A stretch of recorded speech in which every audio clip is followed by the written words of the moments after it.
Hey, it's Sarah, and today I want to talk about serenity, peace of mind, being calm, and more specifically, I want to dissect the Serenity Prayer.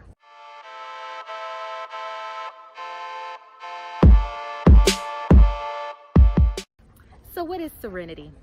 It's defined as the state of being calm, peaceful, and untroubled. It's no wonder that whenever somebody is dealing with any kind of difficulty in life, specifically if they're dealing with addiction or something that they feel like they don't have control over, one of the main things they ask for to God, the universe, however you like to define it, is peace of mind, serenity, calm. That little slice of, I'm not worried about shit right now. And you can't always feel like it's accessible to you, right? In fact, you have to go through some things and feel like it's inaccessible for you in order for you to appreciate the fact that you can access it. If it was always calm and peaceful, you wouldn't be any happier than if it was a little turbulent sometimes. So we got to accept the fact that it's not going to feel good all the time. Sometimes it's going to feel bad. And accepting that sometimes it's going to feel bad is the first step to feeling good. Embracing exactly where you are, not needing it to be any different than it is in this moment, opens the gateway for you to have a whole new experience after the fact. You can't have the good without the bad. You can't have the sunshine without the rain. They go together. The positivity is only understood as positivity centered against negativity, right? So if there's no negativity for you to even compare positivity to, how the hell you even know something is positive? So we have to understand that they work together. They function in unison with one another. So accepting and embracing the bad stuff is what allows us to have the experience of the good stuff. And when we're asking for serenity, peace, calm, what we're really saying is, I want to be okay with everything. I want to be all right within myself about whatever I have going on around me. So one of my favorite prayers is the Serenity Prayer. I've worked in some drug treatment facilities, and I always got a whole lot out of the AA and the NA groups, and they always started with the Serenity Prayer. I look at the Serenity Prayer as what you're asking God to do for you, and then in turn what you're gonna do so that you can receive what you're asking for from God. So let's get into it, right? The Serenity Prayer. God, grant me the serenity to accept the things I cannot change, the courage to change the things that I can, and the wisdom to know the difference between the two. I added my little flavor on there, but that's basically in essence what the Serenity Prayer is. The first part. Now the second part goes, living one day at a time, enjoying one moment at a time, accepting hardship as a pathway to peace, taking as he did this sinful world as it is, not as I would have it, trusting that he will make all things right if I surrender to his will, that I may be reasonably happy in this life and supremely happy forever in the next. Amen. Yes, that's the prayer. Makes me smile, and it really makes me think, especially if you're dealing with things like addiction, poverty, hell, anything really. You want some peace of mind. You want stress. I always come up with the idea of addiction when I hear this prayer, because it's most often known for being stated in AA and NA groups, where people are specifically dealing with some sort of substance abuse addiction. So the first part of the Serenity Prayer, and I do separate them in parts. I look at it as the very first part that goes, God, grant me the serenity to accept the things I cannot change, the courage to change the things that I can, and the wisdom to know the difference. That portion is a call to God, a call to the universe. It's a request. Think about it. It's all asking for something. God, can you please grant me the serenity, the calm, the peace of mind to accept the things that I cannot change. Accept them, not fight against them, not struggle against them, but to accept them just as they are. The courage to change the things that I can, because it takes strength, it takes courage for you to be able to accept something as it is. I think we've become accustomed to fighting against things. There's a war on every fucking thing, and when you're pushing against something, you're not accepting it, and accepting it is the biggest transformation that you could ever take on. When you accept something as it is, you're not fighting against it. You're able to embrace it and then move around it. If that's not what you want in your experience, you don't have to fight against it in order to remove it from your experience. In fact, fighting against it does the complete opposite. The more you push against something, the more it stays right in your motherfucking face.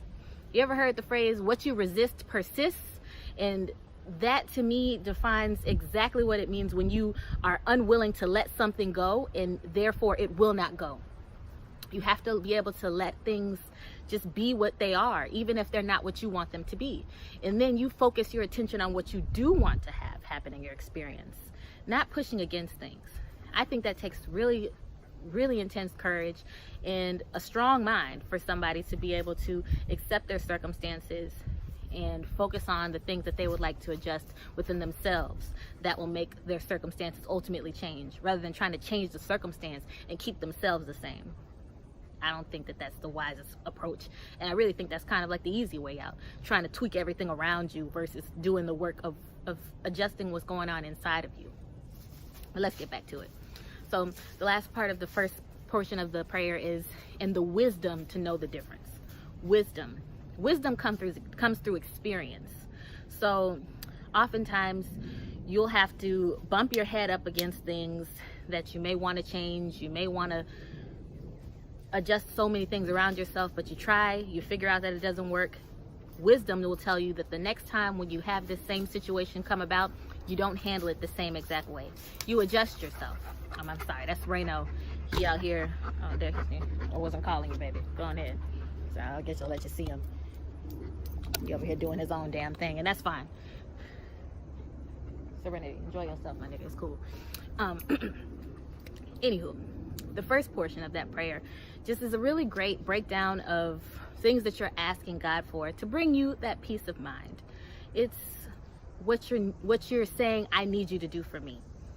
So the things we're asking for in the Serenity Prayer: 1, we're asking for serenity or peace of mind, calm, to accept the things that we cannot change, acknowledging that we cannot change everything, right?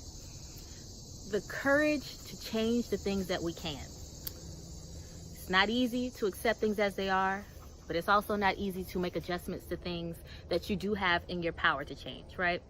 So when you're trying to change something, that takes courage, that takes wisdom. And most often those things that we're supposed to be changing are inside of ourselves. It takes a lot of courage to call yourself out on your own bullshit. It takes a lot of courage for you to say, I need to work on me. I'm not doing this the way that is most fruitful to me. I'm not loving myself as much as I should be. I'm not being honest with myself. I'm not working as hard on the things that I'm saying I want to accomplish as I really would like to. And being able to be real with yourself takes courage. Just like it takes courage to be able to accept things that are outside of your control. You also need to know what's in your control. And one thing that's always in your control is you and your mind. And I believe that that is the main thing that we need courage to work on. So the courage to change the things that you can, and the wisdom, the maturity of mind, the understanding through experience to know the difference. You're saying, God, help me with all of these things. Give me all of this so I can move forward and be at peace, so I can have my slice of serenity. Now the second portion, I like to look at it as, what the fuck are you gonna do? I'm asking for all these things, I'm asking for this peace of mind, but what am I gonna do myself in this moment to help bring and call all of the things that allow serenity for myself into my experience? What am I gonna do? Well, I'm going to live one day at a time. I'm going to enjoy one moment at a time, living in this present moment, always staying focused on exactly where I am. I'm going to accept hardship as a pathway to peace. I'm not going to fight against the obstacles in my circumstances. I'm going to love my pain. I'm going to love my hard times. I'm going to accept my hardships as a pathway, as the pathway to peace. And I'm going to take, as he did, this sinful world as it is, not as I would have it to be. I'm going to let it be exactly what it is, and I'm going to accept it as it is, without me trying to or needing it to be any different than it is. I'm going to trust that he will make all things right if I surrender to his will, if I don't fight, if I allow things to go exactly as they go, and that I may be reasonably happy in this life. Happy in a way that is not steeped in excess. I always think of addiction as excess. It's too much of something. Really, you're doing something to the point where it's throwing off your body chemistry. It's making it such that you're dependent on something else, right? So when I think that's why this prayer comes up and is so beautifully connected to the idea of addiction, because you're asking about reasonable happiness, happiness within reason, right? And addiction is all about the excess of needing to have something in so much quantity so that you don't ever have to really experience the real reality of your life, right? So when you're asking to be reasonably happy, it's not the kind of euphoria that comes from a drug or a drink, right? It's the kind of happiness that says, I'm glad to be alive. I'm glad to be in this physical flesh body. I'm glad to be here on this earth. I'm glad to have my family, to have my loved ones, to be able to breathe air, to have my limbs, to have my lungs, to have my eyes, to have everything that I could take for granted every single day. Things that somebody else who does not have these things would never take for granted because they don't have them to take for granted, right? Reasonably happy and supremely happy with him forever in the next.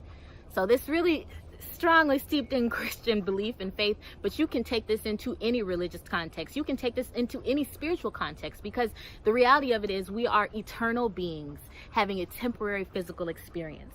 So whether or not you believe in heaven or hell or whatever, the aftermath of this physical experience, you know that there's something beyond this.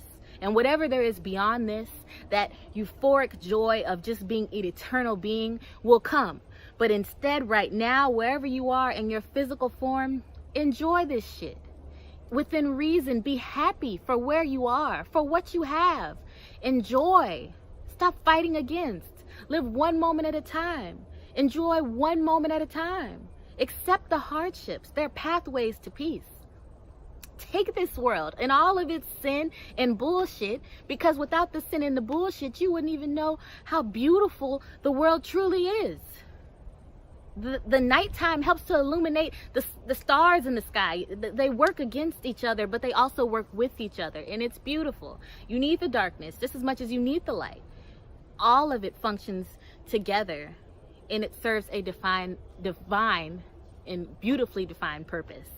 All right? So understanding all of this within the Serenity Prayer has helped me understand so much about my own experience and finding peace of mind. I've listened to this prayer, I've stated this prayer, I've gone over groups with this prayer, I've said it over and over and over again. At this point, I think I'm starting to understand for myself what it means to really truly have and find serenity. It's always accessible to you. There are things we're asking for, but whatever you ask for, there's something that you yourself would have to do. Faith without works is dead, right? So the work, the internal work, the work of acceptance, the work of finding peace in exact moment that you're in, that comes from you accepting the fact that whatever peace doesn't seem to be in existence right now is part of the peace you're asking for. Everything is working out. Life is so beautiful. And I just want to say the Serenity Prayer is a great roadmap for how you can think about asking for anything in life. You're going to ask for things, but there's always going to be a portion that you must do. The work usually, pretty much always, is internal, long before it's external. So I hope that this has been a powerful thought process for you. It's helped me. I love sharing this information with you. Let me know if you think this makes sense to you, if this is something you connect to. If not, that's all right. Go watch something else, shit. But peace and love.